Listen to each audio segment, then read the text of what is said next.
Hello, and welcome to Chords and Queens, the podcast dedicated to celebrating and amplifying the extraordinary work of female composers and musicians throughout history. I'm your host, Jennifer Athen, and I created this show because these remarkable artists and their groundbreaking works deserve to be heard, studied, and celebrated. Each episode will explore the lives, music, and lasting impacts of the women who shaped the world of classical music. And today, let's talk about the wonderful Alison Balsom.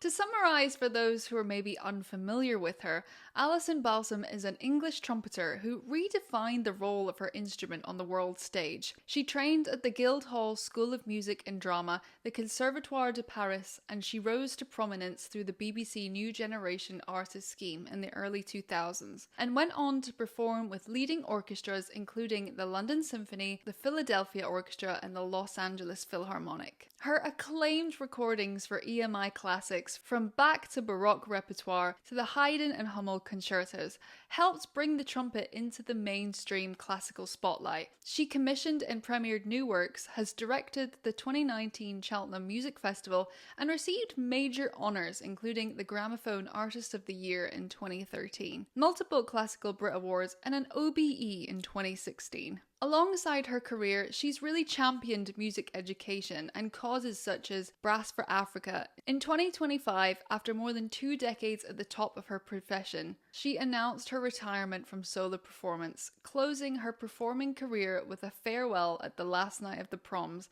and turning towards creative projects and advocacy beyond the concert platform. When this episode goes live, it will be the week of Alison's final performance at the proms, and I have to admit, the news of her retirement really struck a chord with me. No pun intended. Because alongside Nicola Benedetti, Allison was one of the defining figures of my childhood. I vividly remember seeing her on television and being amazed that here was a woman playing the trumpet. And until that point, all the faces I associate with classical music, from the covers of my books and CDs to the performers on TV, were all men. And I must have been about 10 or 11, and Allison's presence made a huge impression on me. It showed me that a woman did belong in a concert hall and could claim space in this classical musical world, that they didn't have to sacrifice who they were to belong. At the same time though, I also noticed how the media often chose to highlight her looks, her glamour, her blonde hair, something that made me uncomfortable even then, though I didn't yet have the language or understanding of sexism to really articulate why. So when I read that she was retiring at the end of the prom season, I felt a bold pang of sadness. Of course, her reasons are completely understandable and her choice entirely justified. But what frustrated me was how much of the press coverage framed her decision as if it were all about struggling to balance family life with a career as a soloist, when Allison herself made it clear that that wasn't the case, and that her decision came from creative and personal motivations, yet journalists still pushed that narrative ever so slightly. So in this episode, I want to celebrate Alison Balsom's extraordinary life and work, but also shine a light on the sexism that continues to shape how women in classical music are portrayed, especially when it comes to stepping away from the profession or retiring. But let's start out with diving into Alison's early life and upbringing. Born in Hitchin in Hertfordshire on October 7th, 1978, Alison's path to trumpet mastery began in childhood when around age 7, Alison and her mum took a trip to the local library and checked out a cassette by the astonishing American jazz trumpeter Dizzy Gillespie. In interviews, she talks about how this was a really defining moment in her life because she fell in love with the way he played the trumpet, and she talks about how it had been like nothing she had ever really heard before. The way he played it made the trumpet sound like a voice with its song-like sound, and it immediately made her fall in love with the instrument even more than she already had. It was clear to Alison from the very beginning that the trumpet was a remarkable instrument, and she loved it long before she ever encountered Dizzy Gillespie's playing.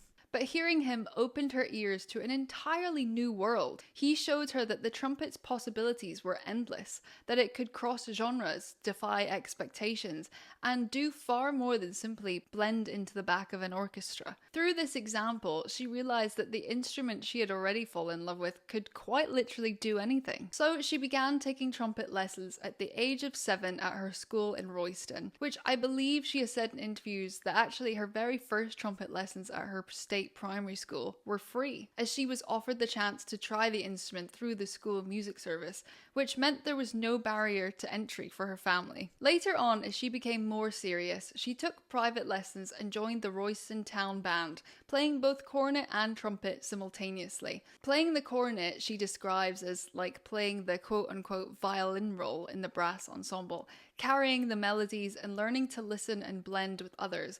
But those first encounters with the trumpet were made possible because of publicly funded music education. And just to step away from her life for a second, so I can mention how important access to those early school music lessons must have been, because that kind of publicly funded music provision has become increasingly precarious in recent years, with local authorities such as Midlothian and Norfolk councils repeatedly threatening to cut music funding. While both have managed to secure support for now, the uncertainty still lingers, raising the question of how long such opportunities will remain available, and whether the next generation of young musicians will be as lucky as Allison was. Her formal training took her to some of the world's most prestigious institutions. She studied at the Guildhall School of Music and Drama in London, where she fine-tuned her craft and graduated with first-class honours and the Principal's Prize. Her studies continued at the Royal Scottish Academy of Music and Drama, and most notably at the Conservatoire de Paris, under the tutelage of Håkan Hardenberger. That year in Paris must have been pivotal for embracing a truly solistic trumpet tradition. Allison later described the Paris Conservatoire approach as quote-unquote much more solistic and much less orchestra-focused than perhaps the British institutions were. In Paris, she also entered the Maurice André International Trumpet Competition and won the Most Beautiful Sound Prize, which is an achievement that significantly boosted her visibility early in her career. Ultimately, those formative years helped Allison envision the trumpet not just as an ensemble instrument, but as a powerful singular voice capable of leading concerts, conveying emotional narratives, and fully engaging audiences, a vision she carried throughout her career. When Allison entered the professional music world in the early 2000s, she stepped into a landscape unaccustomed to seeing female trumpet soloists. The trumpet had long been perceived as a male-dominated instrument, and the notion of a woman leading major orchestras and filling concert halls was something of a novelty. Her debut album, Music for Trumpet and Organ, released in 2002 on EMI Classics, served as a bold announcement that a formidable new voice had emerged, and what truly set her apart was her fearless approach to programming the album. She wasn't just sticking to repertoire for the trumpet, she branched out and played works written for other instruments. For example, on this album she recorded Partita No. 2 in D minor by Bach, which is a very famous piece of work that was originally written for solo violin. But Allison plays it with such effortlessness and poise that would make you forget ever hearing it on the violin. For me at least, the trumpet has always been a bold, self-assured sounding instrument. The performance of this piece makes you question if you even know the trumpet at all. What I've always loved about the violin is its ability to sound like the music is singing, which is a feature and description I thought I would only ever really reserve for string instruments. But after listening to Allison play music as beautifully and harmoniously as it would sound on the violin, well, it really blew my mind. But it also highlights her talent and skill on the instrument that she's able to do that in the first place. It is one of the defining features that I respect most about her, that rather than playing it safe with standard trumpet repertoire, she ventured into uncharted territory. And while we're on the subject of string repertoire on brass, Allison's 2006 album Caprice is a perfect example of her boundary-pushing approach. It even includes a transcribed for trumpet version of Paganini's virtuosic Caprice No. 24, a piece many would assume belongs exclusively to the violin. Yet in her hands, it feels utterly natural on the trumpet, as though it had been written for the instrument all along. She doesn't just reproduce the notes, she gives the work a new voice, notes, revealing colors and character that can't be heard on the violin. What makes the album Caprice especially striking is the way it sets Paganini's dazzling showpiece alongside things like Astor Piazzolla's electrifying Libertango. The pairing highlights her ability to move effortlessly between not only centuries but different styles and flavors of music altogether, balancing classical refined technique and applying it to different genres and pieces of music. Caprice is one of my favorite albums because it takes what you thought you knew about classical music, and especially what you thought you knew about the trumpet,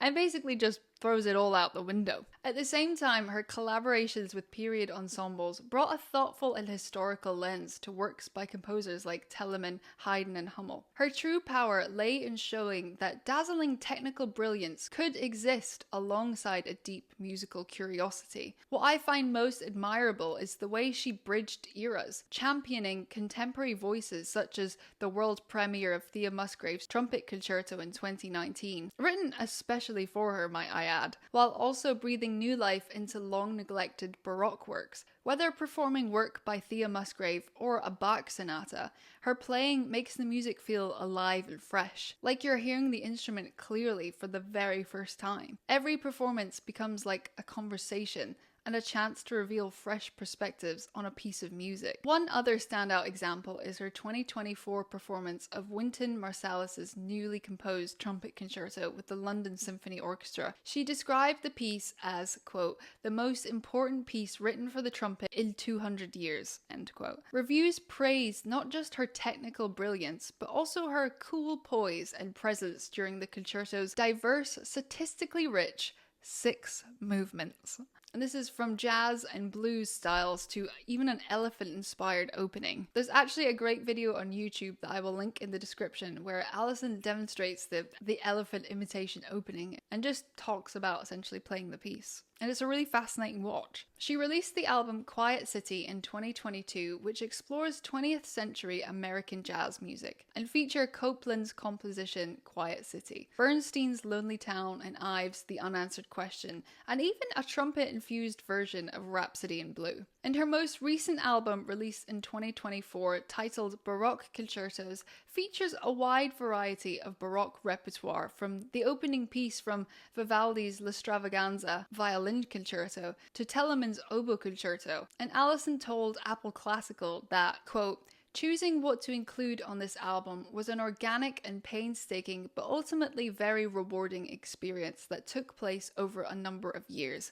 I spent a couple of months in California at the beginning of 2023, which is when I did all the work choosing exactly which concertos would make it onto the final album. This involved finding, practicing, and learning many concertos written for flute, oboe, violin, harpsichord, and so on. It was a thrilling moment when I felt definitively that a piece was working for the piccolo trumpet. End quote. And if you're not a brass player and have never heard of a piccolo trumpet, and if you're wondering how's that different to a regular trumpet, well, let me give you a quick music history lesson. Back in the 18th century, most trumpet music was written for the natural trumpet, which was a notoriously demanding instrument where every pitch had to be shaped purely with the lips. The writing often soared into extremely high registers, well beyond what would feel comfortable on the modern valved trumpet. So for today's players, that creates a huge challenge of how to perform this kind of repertoire without having to master an entirely different playing technique.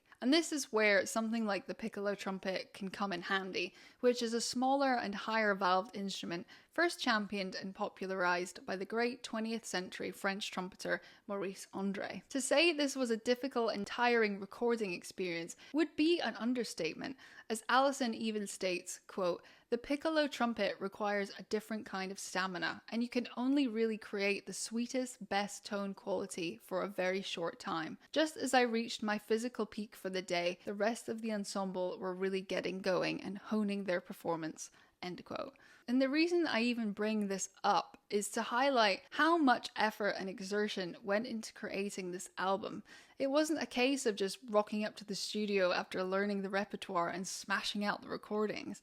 I think it's important to note how much work this album took. And honestly, I just think we should acknowledge what an iconic performer and musician she is by creating a body of work like this and going through that whole process. But it also helps in understanding her decision of maybe why she chose to retire. Now, her impact extends well beyond her solo recording career though.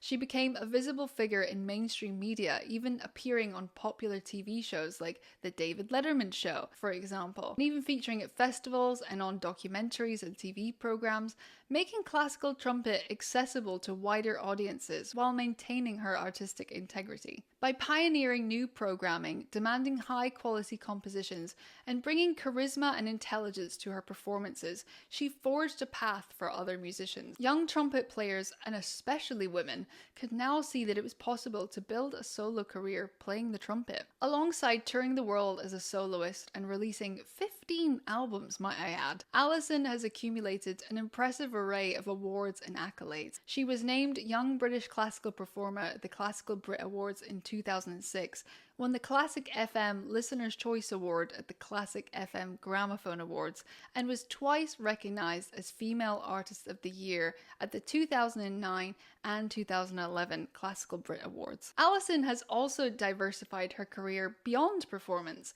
In 2013, she collaborated with playwright Samuel Adamson to create the theatrical production Gabriel, which combined music from Purcell's The Fairy Queen and other works by Handel and Purcell. She performed alongside actors and the English concert during the summer season at Shakespeare's Globe, demonstrating her commitment to bringing classical music to an even wider audience. Her contributions extend into education and broadcasting as well. She has served as a visiting professor of trumpet at the Guildhall School of Music and Drama, returned to the BBC Young Musician competition in 2014 as a presenter, and even co-presented the show in 2016 with Clemency Burton Hill. Allison has also held key leadership roles, should I say, in the music world, and served as artistic director of the 2019 Cheltenham Music Festival before stepping down later that year to focus on performing and recording. Her achievements have even been recognised at the highest levels. In 2016, she was appointed an Officer of the Order of the British Empire, or an OBE, for services to music. She has received honorary doctorates from the University of Leicester and Anglia Ruskin University,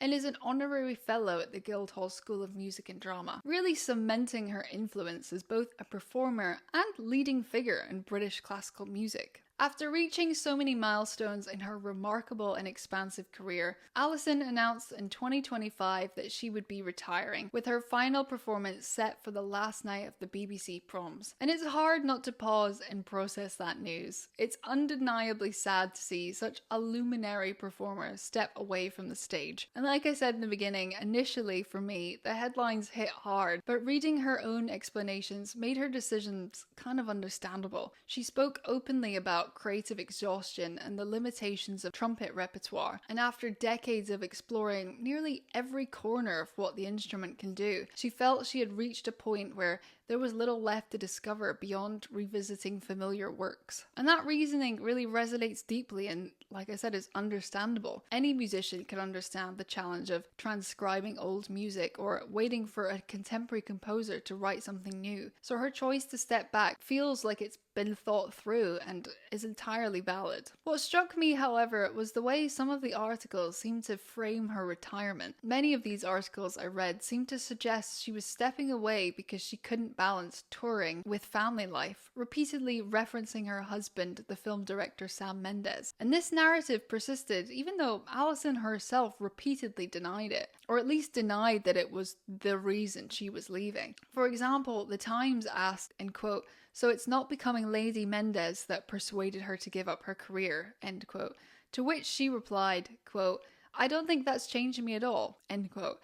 Yet the article continued questioning whether family commitments had made her decision more difficult. The Telegraph and other outlets, some of the framing seemed to attribute her retirement to her role as a wife and mother. And I thought it's worth asking, if Alison Balsom were a man, and Alistair Balsam, for example, for argument's sake, would journalists so eagerly link this person's retirement to family responsibilities, or would the focus be on his artistic achievements and the state of trumpet repertoire? Unfortunately, sexism, especially in the brass world, is nothing new. Louise Kern-Kensler's documentary The Brass Ceiling on YouTube, which I will link in the description because it's fabulous, highlights the struggles of female brass players, many of whom have been marginalized or made to feel like they don't belong simply because of their gender. Even in 2025, it's disheartening to see that one of the world's greatest trumpet soloists' retirement, to even insinuate that it might be because she's struggling to balance her family life when she herself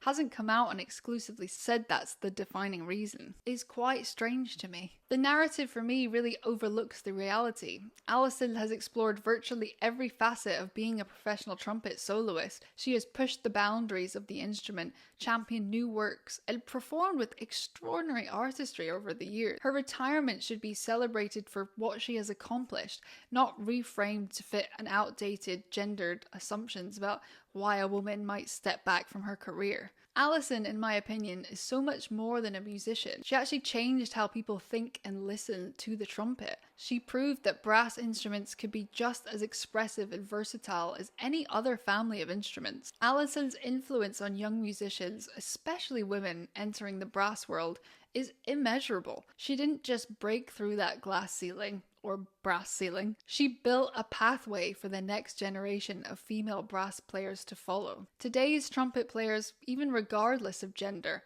benefit from the opportunities she's helped create. Whether it's showcasing the instrument's elegant, expressive voice or inspiring composers to write new works for the trumpet, her legacy is as much about expanding the possibilities of the instrument as it is about opening doors for those who came after her. And as she steps back from regular performing, Allison leaves the classical music world transformed. This is the mark of a truly great artist. Not just excellence in her own right, but the expansion of possibilities for everyone else who follows. So thank you, Dame Alison Balsom, for decades of wonderful music and boundless inspiration. Your trumpet for now may be silent, but your influence will resonate for generations to come. And that's all I have for you today, folks. I hope you enjoyed learning more about the wonderful Alison Balsom. And definitely check out her body of work. It's just awe-inspiring. And even if you think like, oh, the trumpet's not for me, she will completely just flip that on your head and make you want to listen to more trumpet music. If you enjoyed this, you can make sure to give us a follow over on Instagram and TikTok, where I post lots of little stories about female composers, and you can find that at Chords and Queens. Thank you so much for listening, and I'll see you again soon.